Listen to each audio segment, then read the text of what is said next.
Welcome to अब कैसे। आज मैं आप सबका स्वागत करती हूँ दिल्ली का दलाल कहानी उदय प्रकाश, उसकी सार समीक्षा और महत्वपूर्ण बिंदु लेकर आपके साथ मैं आप सबको बता देना चाहती हूँ। ये कहानी बहुत ही चर्चित कहानी है उदय प्रकाश जी की। लेखक के अनुसार यह कहानी दरअसल एक ओट है जिसके पीछे छुपा हुआ मैं एक रहस्य के बारे में आपको बताना चाहता हूँ, क्योंकि जैसी स्थितियाँ हैं उसमें अफवाहें भी ही सूचनाओं की शक्ल में आप तक पहुँच रही हैं और स्थितियाँ ऐसी भी हैं कि पता नहीं कब मैं अपने समय से अचानक अनुपस्थित हो जाऊँ।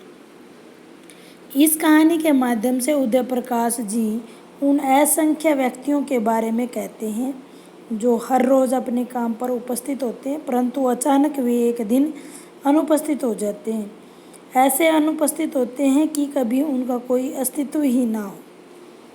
उदय प्रकाश जी उन रेहड़ी वालों, चाय वालों, पान वालों, कुलचे वालों को उनकी ज़िंदगी से बारीकी से देखते हैं और महसूस करते हैं और पाठक को भी महसूस करवाते हैं कि दिल्ली जैसे बड़े महानगर में, जिसमें बहुत सारे युवक अपनी उम्मीदों और आशाओं को लेकर आते हैं और शिकार हो जाते हैं, यहाँ कभी भ्रष्टाचार का, डकैती का, कभी किसी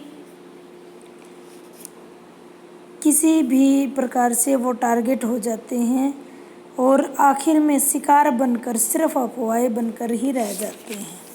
एक समाचार पत्र की हेडलाइन में या कहीं छोटे से कोने में वो एक शिनाख्त न की गई हुई लाश बनकर रह जाते हैं।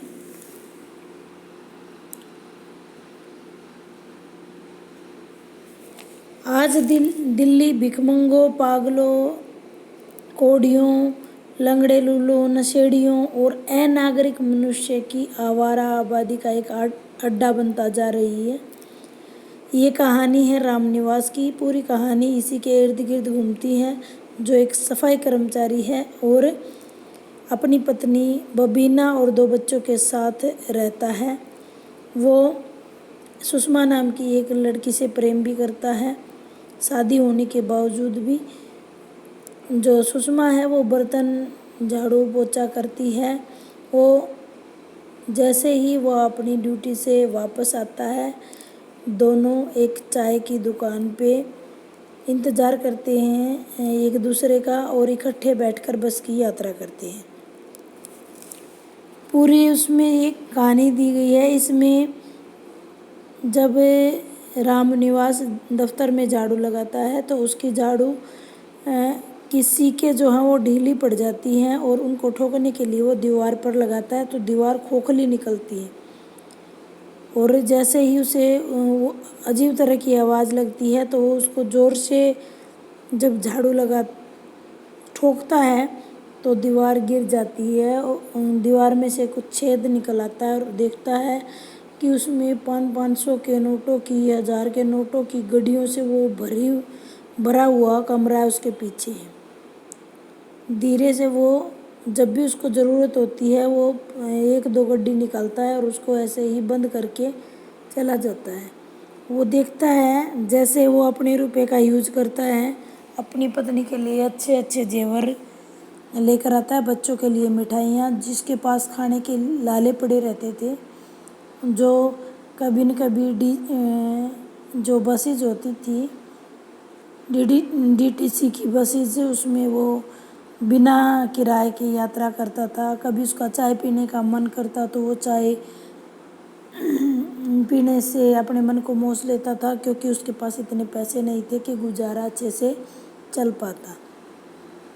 लेकिन वो अचानक से परिवर्तन महसूस करता है कि समाज में उसका रुतबा बढ़ने लगा है, क्योंकि लोग जो हैं पैसे से ही उसका आदर करते हैं। इस प्रकार वो कई दिनों तक अपनी जो प्रेमिका है उसको आगरा घुमाने ले जाता है और वहाँ पुलिस के चंगुल में फंस जाता है और ऐसे करके इसका बहुत ही मार्मिक अंत होता है। पुलिस वालों द्वारा उसको मार करके अखबार की एक सुर्खी में मात्र एक लावारिस और शिनाख्त न हुई लाश बना दी जाती है और वो एक अफवाह बनकर रह जाता है।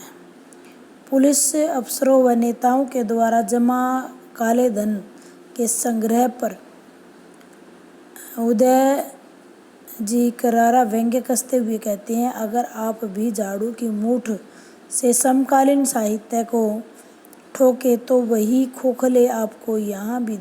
खोखलापन आपको यहाँ भी दिखाई देगा, जिसके भीतर नोटों की गड़ियाँ भरी हैं, पाप का अपवित्र काला धन।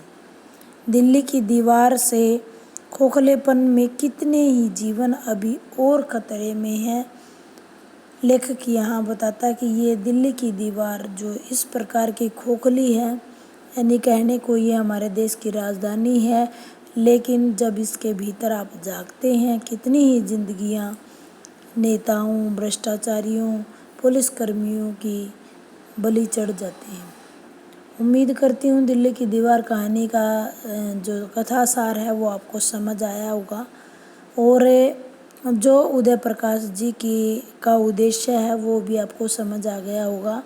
कथा वस्तु, कथानक, पात्र, वातावरण, उद्देश्य, नामकरण और पत्र योजना के अनुसार ये एक सफल कहानी है। मैं उम्मीद करती हूँ आपको ये समझ आई होगी। मेरा उद्देश्य तभी पूर्ण होगा जब आपको ये कंप्लीट समझ आए। धन्यवाद।